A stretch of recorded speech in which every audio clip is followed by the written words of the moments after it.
Hello, we are today welcomed by Daniel, a English student. Could you take a few moments to introduce yourself, please? Yeah, of course, Bryden. Hello, I'm Daniel. I'm a physics student. Now I'm taking class with Bryden to improve my English and my speaking. Yeah, excellent marketing there. Wonderful. Okay. Okay. Well, we've just had an English class now, and we are going to take a few minutes to consider a few performance points, right? Grammar, syntax, vocabulary, etc. So let's have a look at some of these now.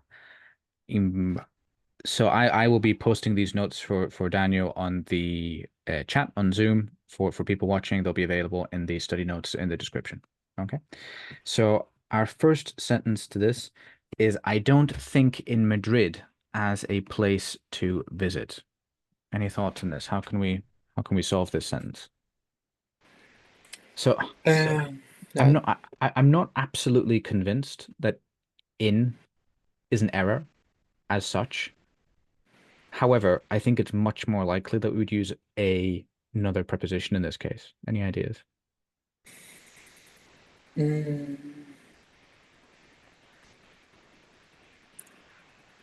I'm thinking about on Madrid or Well, you actually said it a few seconds ago about, right? To think about. about Madrid.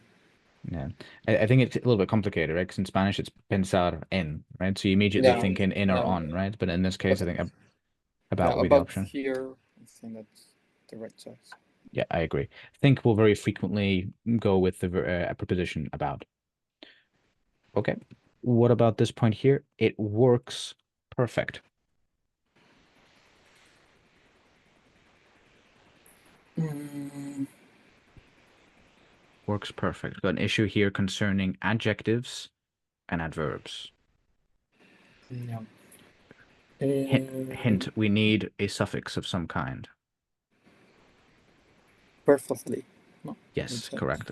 So what grammatical reasoning could we use here to come to the conclusion that we should use the adverb perfectly rather than perfect?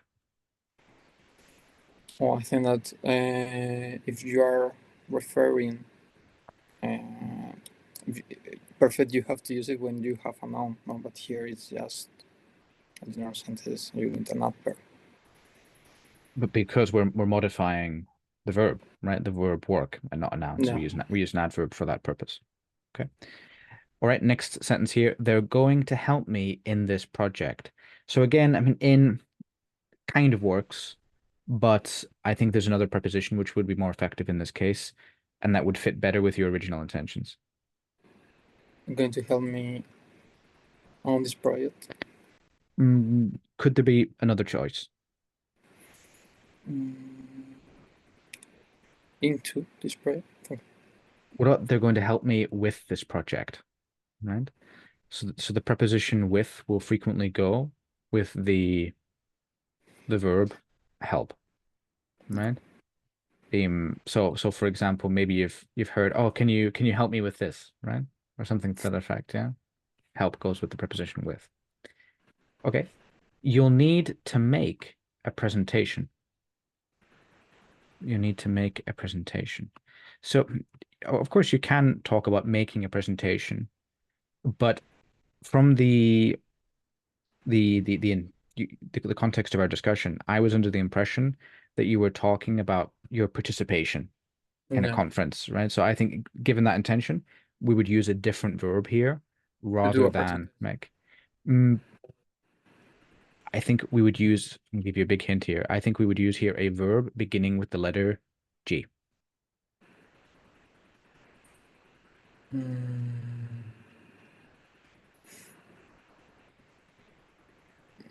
I can't remember right now the word. I would need Could you your. say you'll need to give a presentation?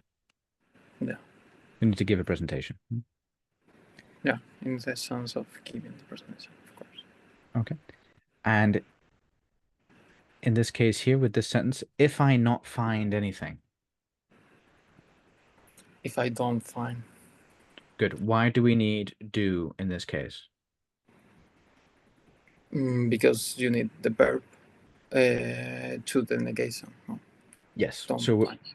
we're negating the main verb, the lexical verb in the sentence find with our negating adverb not. And in English, it's a grammatical rule that in such cases we need the auxiliary verb do, right? Or a form of do No. in those cases. All right. And this sentence here, it's 99% of what scientifics do.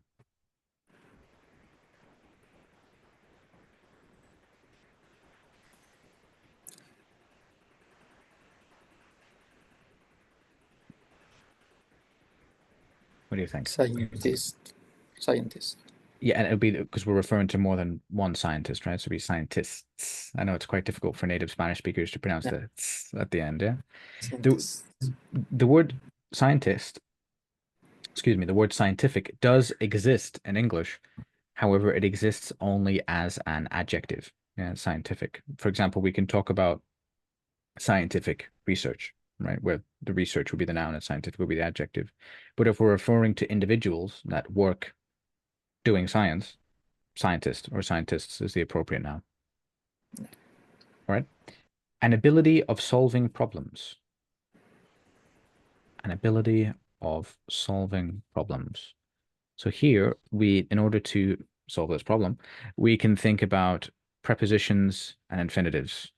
Yeah, it's like an inception moment, right? We're solving a problem about solving problems. Um,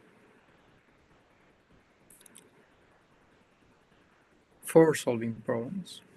I think because here you've used a structure where you've combined the preposition of with the gerund of the verb solving. I think though we can simplify the sentence by using an infinitive. What would that look like?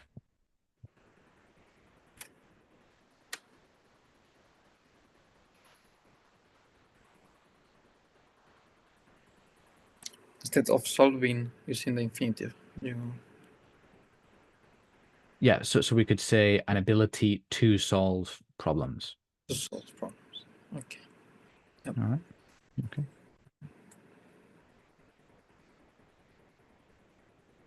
A few more. Here we have the sentence, some people have invest on me. So two issues here. First concerning verb forms and the Yeah. other prepositions. Some people have invested. Good. So we're using here the past participle, invested, with our ed suffix. Why? What is the grammatical reason why that change is necessary? Because if you are using past perfect, the second verb must be participle. Almost. Is it the past perfect or is it the present perfect? Present perfect. Present perfect. Okay. Yeah. Okay. And the preposition? Um, So of we course, go not on. on. So So which preposition do we use with the verb invest? invest in something, maybe. Yes. Yes. So exactly. So our end solution would be some people have invested in In me, me. right? In is the preposition. There's no fundamental reason why it should be in, right? I mean, it's arbitrary essentially, right? So you have to remember invest goes with the preposition in. Okay. Um, what about this one here? The next two are fairly easy. You don't need to call to someone. You don't need to call to someone. You need to call someone, for example. Yes, exactly. So I suppose with the literal translation from Spanish, it would be llamar a, right? So we have the preposition there, whereas the English verb call can take on its object directly, so to is not required. And then we have a similar point here.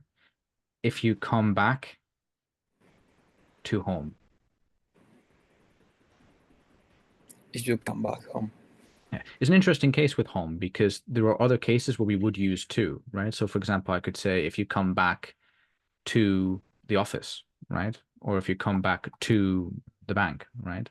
But for some reason with the noun home, we don't do that, right? The preposition is not required. Exception, I suppose. Yeah. Okay. Daniel, congratulations for completing your grammar notes. Excellent work. All right. Thank you, Bryden. Okay. See you around. Bye. See you. Bye. Bye.